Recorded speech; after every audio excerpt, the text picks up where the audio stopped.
fancy front end. Fancy front end. What's up, Arena Club? We appreciate you being a partner of ours here on Dodgers Territory, as well as the Foul Territory platform.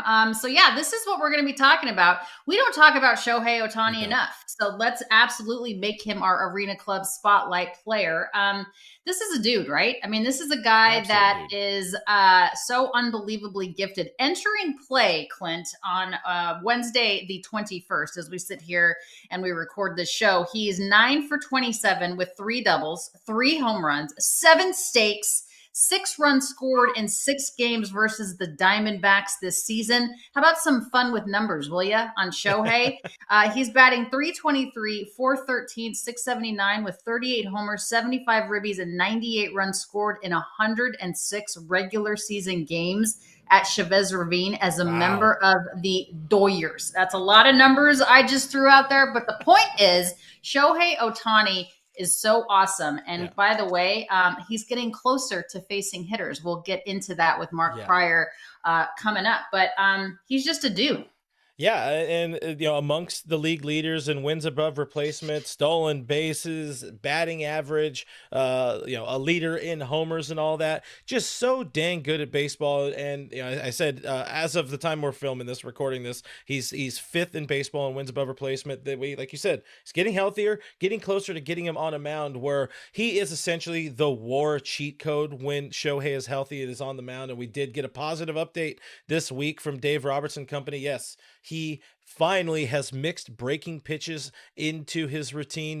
He's doing that on flat ground, but he's already thrown off a bullpen mound. So that means we are inching closer to him facing hitters, which means we're inching closer to needing to see how they figure out what a rehab situation looks like, because it's pretty difficult to lose your leadoff hitter and your DH and all that kind of stuff. He can't go run off to Rancho Cucamonga and start some games. But just at this point right now, obviously, Alana, like you said, we're going to talk to Mark about all of the pitching injuries. Like, how much of a boost would adding somebody who's not only an MVP with just a bat, but a legitimate Cy Young Award contender with, I guess, the arm to the pitching pitch? How much? I mean, it would obviously be massive, Clint, but I will say this. There is a caveat to the massiveness of this. He has to be healthy and he has to be ready. I do not want them to force Shohei Ohtani, not that they would force him, but I do not want them to force Shohei Ohtani to come back sooner than he is ready to,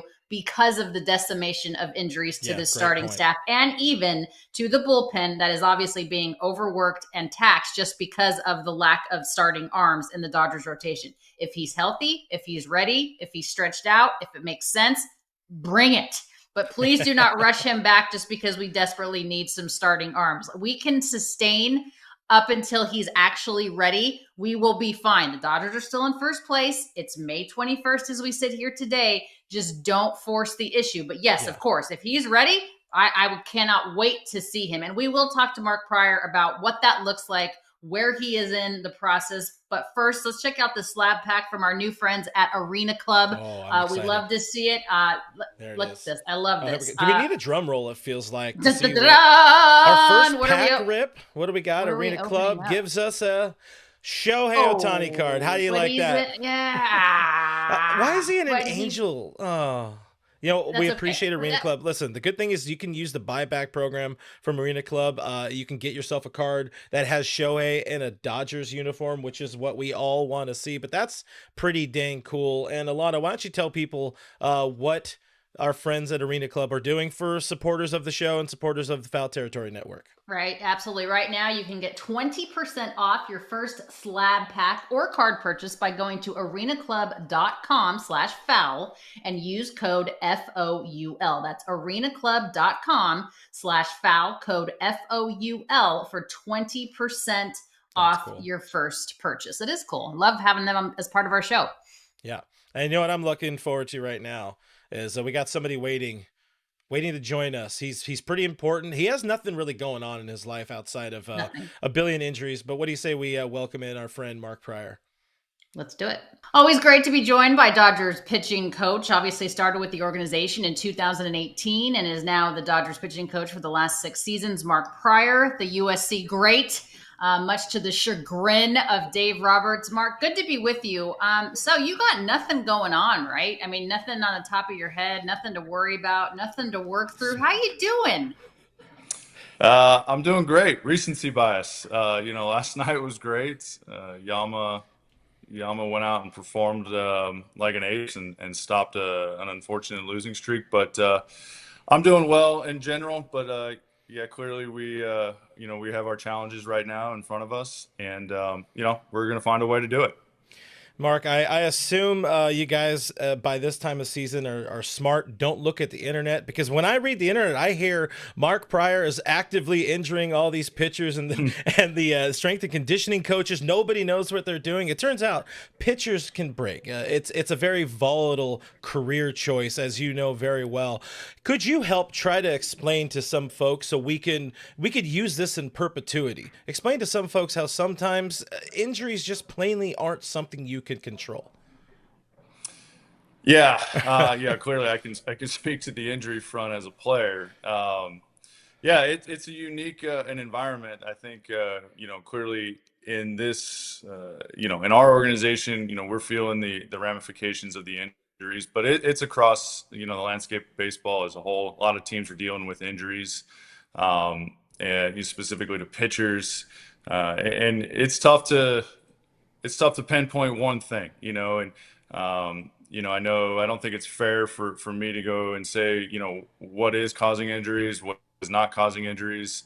Unfortunately, I don't think it's fair for anybody, because I do think there's so much that goes into, guys getting hurt is so much of just an individual basis, where they've been, what their previous injury history is.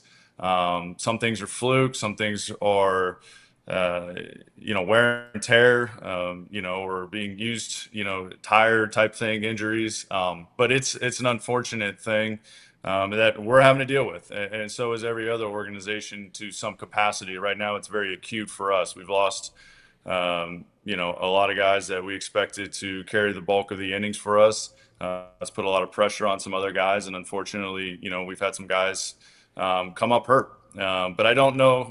One thing I can say for certain is there's no active training or anything to try. And it's weird because, over the course of, 20 some plus years now that I've been as a player or been on the minor leagues or the big league side as a coach, things have drastically changed. We've gotten smarter. The technology's gotten better. Our recovery, the trainers and the strength and conditioning are really maximizing every individual's talents. But I don't think we've slowed, the injury front, and that's unfortunate. And, it's unfortunate mostly for players, who have to deal with the injuries. It interrupts careers, it interrupts seasons. Obviously, it can wreak havoc with organizations and their plans. And then, for fans want to see the best players in the world play. And, when they're hurt, it's unfortunate. Yeah, speaking of best players in the world, Shohei Ohtani, Mark, looks like he's getting closer to facing hitters. That's good news. Where is he in terms of that process, and what does a ramp up for him look like? Obviously, you can't send him out someplace because he's a DH. What does that look like for you, and how close is he? He's getting closer. To put a time on it, I think is probably not prudent. It's been a very interesting rehab to, personally from an experience standpoint as an organization. I think it's been interesting to watch. Normally you're dealing with a guy that's all he does. All he does is pitch. And so you kind of know what their workloads are, when they're tired or expect to be tired or sore, and when they shouldn't be. And so you can kind of go off of that, and the track record of previous guys who've had previous, similar injuries. Again, as everything would show, he's unique and he's kind of an outlier situation. There's days where he goes 4 for 4 and he's running around on the base pass, and he comes in the next day and he's feeling, tired and exhausted. So the throwing work volume needs to be cut short or tweaked to kind of manage that. And so it's been an ongoing learning process, I think, for everybody involved. But he is getting closer. His last couple bullpens, he's really ramped up kind of the intensity and all his pitches. And so, I think we're getting close. I think we're getting close to where he can start facing some hitters, whether that's in the next couple weeks or, as we turn into June, at the latter part of June. I don't think that's unreasonable, but honestly, things are always a little bit TBD just because of what he does on the offensive side of the ball and what the stress of that takes on his body at times.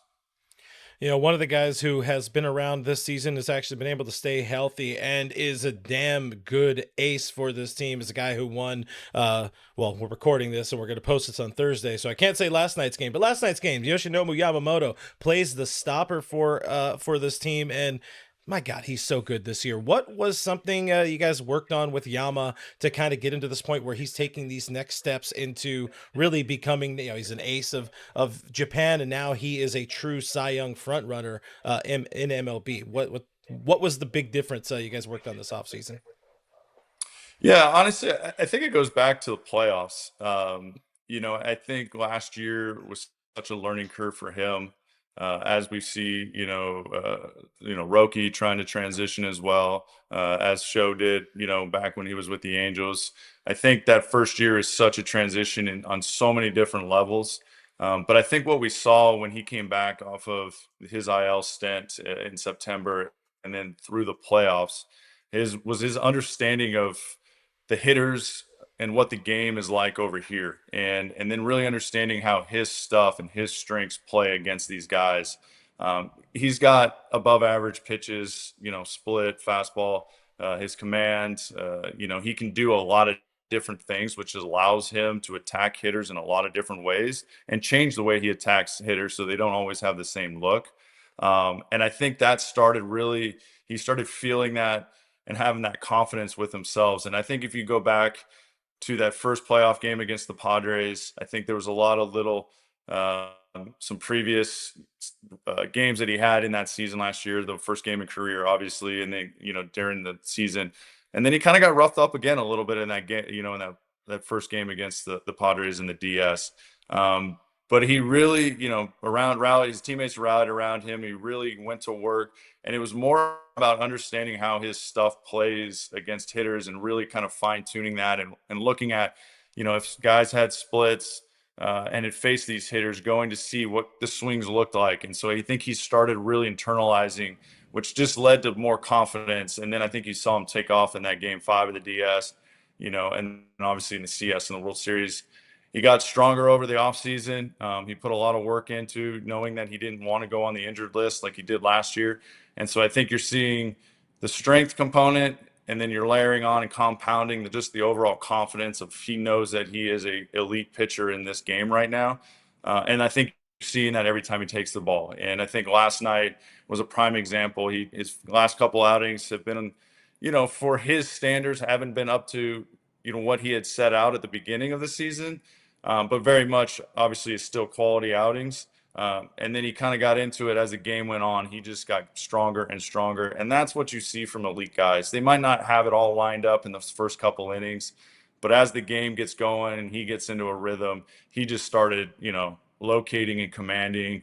He would make guys miss. He'd make guys get caught in between. It was a really, really phenomenal performance at a time when we really needed length out of him. For one, we needed quality out of him, which he got. And then he really just set the stage for us to have a chance to win a ball game. And that's what you ask out of your aces.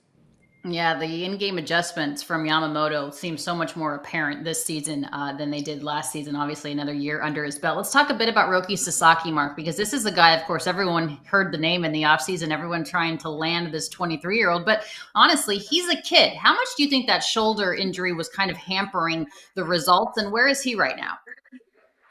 Yeah, I mean, you can't say it's nothing.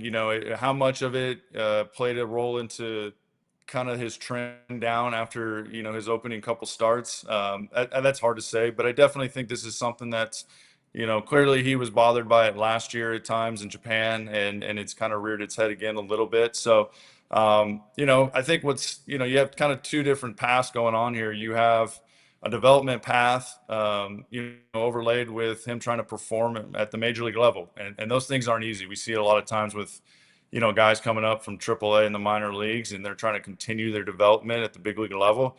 And that's extremely hard, and sometimes it gets messy. But I do think the shoulder thing has something to do with it. Clearly the velocity continued to trend down. And finally he got to the point where he spoke up, and we're glad he did, because I think it's something that we needed to address, his overall, shoulder conditioning and strength. And so that's what they've been really hammering over these last, 10 days is making sure that his shoulder's in a good spot to continue to throw. I think once he's, feels and everybody feels he's in a good spot, then he'll start picking up a baseball, and then we'll go to work as a group, trying to fine tune some of the things that, need to be fine tuned is, his fastball quality, trying to mix in, his breaking balls, his command in general, which, I think has been a step down from what I think has been in Japan. And so it's a matter of trying to get that back, and not making it so easy for hitters, or be super predictable to hitters where they can just kind of sit on one pitch. So there's going to be a lot more of the stuff that's in, like, what we would call player development type stuff, as we try to ramp him back up to pitch for us in the major league.